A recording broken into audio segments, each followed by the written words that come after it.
That's it. That's the intro. What is up, guys? Butter something here. So it appears that Nikita has answered some questions for some content creators, and I wanted to get this up as quickly as possible. Kind of do a quick rundown of this, you know, not necessarily live, but blind react to a lot of this stuff. So we're just going to kind of go through this forum. I'll go ahead and post a link down below, but I want to kind of go through it and give you guys my thoughts on it. So, since it's been a few weeks, is there any statements on what you'd like to give on the general progress of the project? So pretty much right now they're working on 12.11, and again, I believe we're probably going to get the factory update, so on. And then they say they're actually doing internal testing right now, and then in the next few weeks they're going to share some information about that patch.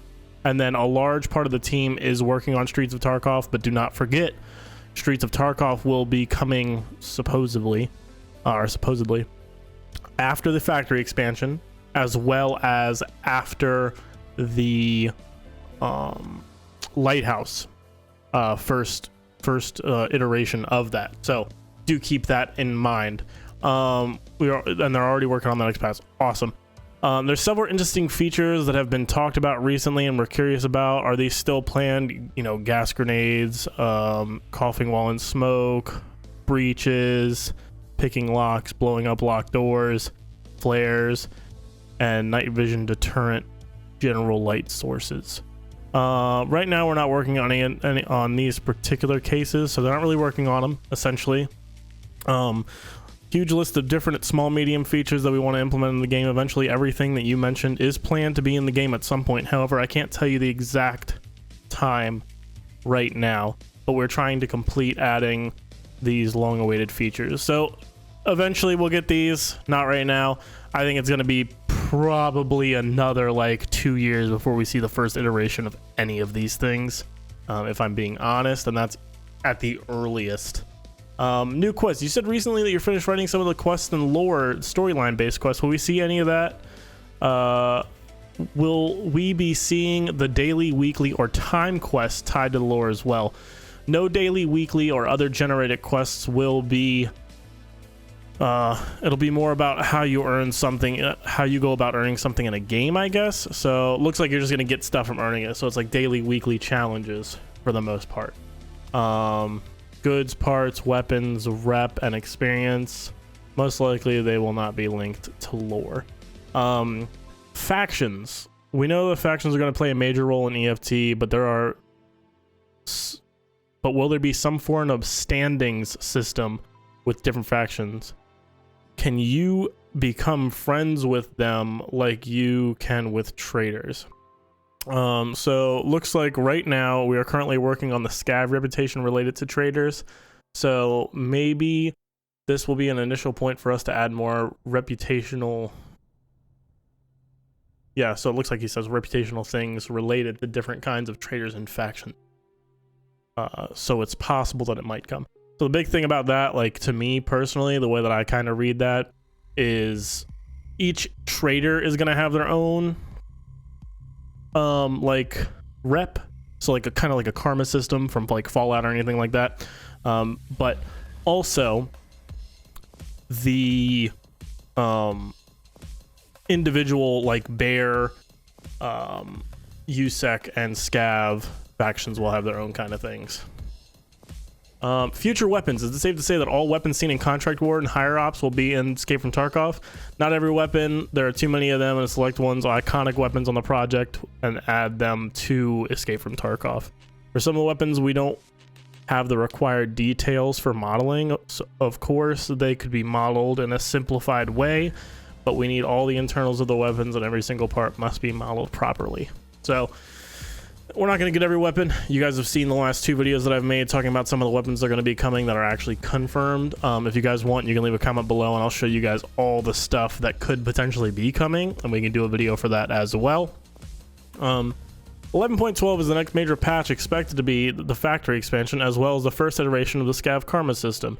How will people playing as different player scavs be able to communicate? Do scavs have their own comms channels, like scav radio? Communication between scavs is planned to be expanded, and the additional voice lines as a PMC menu No dedicated radio channels or something like that is planned. My other part of this is more than likely we are going to see a voice over IP. So we won't really have to worry about this too much, but they will have, I guess, in-game comms, like they said, where you can have that voice line menu. So yes and no, but voice over IP will eventually come, so we don't really have to worry about it too much. If you have anything to say about these features, we're eager to get an update. Weapon malfunctions, overheating, custom rigs, replaceable armor plates, more accurate hitboxes. Very interested. Okay. The first iteration of weapon malfunctions is being done right now. Overheating will be added later. Customizable rigs are on hold because they require a lot of additional work. We have more important features to complete before that. The game cycle, the basic features of the game, for example, customizable rigs are not a basic feature, and that's why we decided to put these on hold and add it later.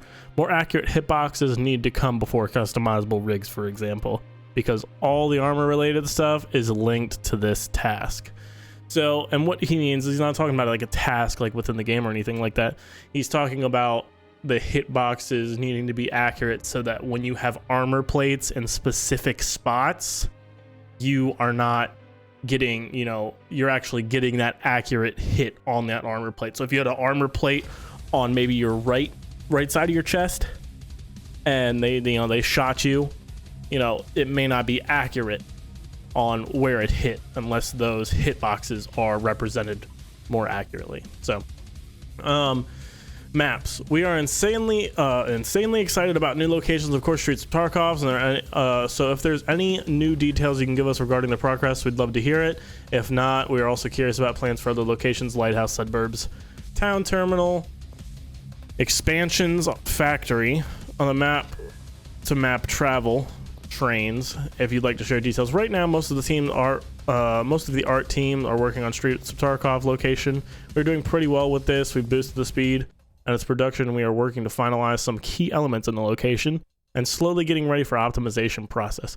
So sounds like everything's done to me, just based on that. That's just what it sounds like to me. It does sound like these are in fact done, set in stone, and everything's ready to go. They just need it to run at the bare minimum from what we can kind of expect from Escape from Tarkov right now, quality wise. So I assume that the map's probably not super optimized, but more than likely we will see some good optimization on this one, or at least a lot more time in the optimization process. This is a huge undertaking and already contains a lot of challenges. For example, how to prioritize, how to properly optimize it, how to make it able to run with 40 players in the same location at the same time, not just PMC players. There are even more scavs on this location. We also need to properly optimize it in a graphical way so the FPS is acceptable, and of course, so we kind of go through that. We are actually looking to making a lighthouse location right now. We are completing the gray boxes. So gray boxes are the initial phase of level design. So I guess they kind of like place the buildings just a whole bunch of squares. Like, oh, we want a building here, we want something here, so on and so forth. That's cool. That's cool that they're, kind of there. So we're supposed to get lighthouse before we get streets. So I don't know, maybe we get streets before lighthouse, fingers crossed. Most likely it will be out before Streets of Tarkov, because we need one more map before the Streets of Tarkov location. Factory expansion is nearly done and is almost complete. The initial basic part of the game are the locations, and we need to complete the game cycle in terms of finishing these locations first. So I have a map that I'm looking at on a separate monitor. I was gonna say maybe they needed to finish Lighthouse to get the streets, but if you look at the map, it's customs interchange. They would need to do suburbs before they did streets, kind of technically speaking, if that's kind of what they were going for. But it doesn't seem like that is the issue. Streets of Tarkov will contain unique extractions, and when they see unique extractions, my assumption is something to do with that helicopter that you guys have seen in my breakdown videos of like art and so on and so forth. So that's pretty cool. And this is going to change the experience. It'll give it kind of a new game experience. The idea is to implement the location with all the features and stuff and bosses to feel like something new in EFT. So this might be the new like reserve / labs when it comes to, you know, gameplay. Oh, this is a really good question. Topic number 9 right here. What are your current thoughts on the gameplay loop for Escape from Tarkov? We know you have many new features planned, but generally speaking, do you think the day-to-day play roughly represents what the game will look like around launch? Or will it be much different? Nikita. It will be different, of course, because right now it's in testing. Although not everybody understands this, and they say, it's not a test, it's already a complete game. It will change. It will be played differently because we still have game-changing features coming. For example, weapon malfunctions will change the game. The ability to knock out and the unconscious state will make changes on how the game is played. Oh, the ability to knock out. Oh my gosh. So imagine if you like, you're running, you're out of energy, and you just fall out because you ran too long. And like someone's got to like pour water on you. That's cool. Crazy thought, crazy stuff. Pretty much, long story short, it's not going to be the same as it is right now. And then I think Nikita did kind of take a jab at people kind of complaining that the game is in fact, oh, it's a done game, it's not a beta anymore. Clearly it is still in beta. Everybody knows this. Any of the new people that are here, it's in beta. Just because it doesn't, you know, it's been in beta for X amount of years, it's doesn't mean it's not in beta. Number 10, the community seems to be split between chads and rats, where some are here to dominate PvP while others are here to survive and explore. What might you say to the people worried their interests aren't going to be supported in the end product? I don't understand this question, especially concerning those who use it in a similar way of playing. I can tell you that the simple games, arcade shooters, and other players who want EFT to be similar to the way will be trying to make a statement that they try and keep their habits from those games in this game. So essentially, from my understanding of that, he's talking about like Call of Duty, stuff like that, you know, run and gun. You know, this is not necessarily that game.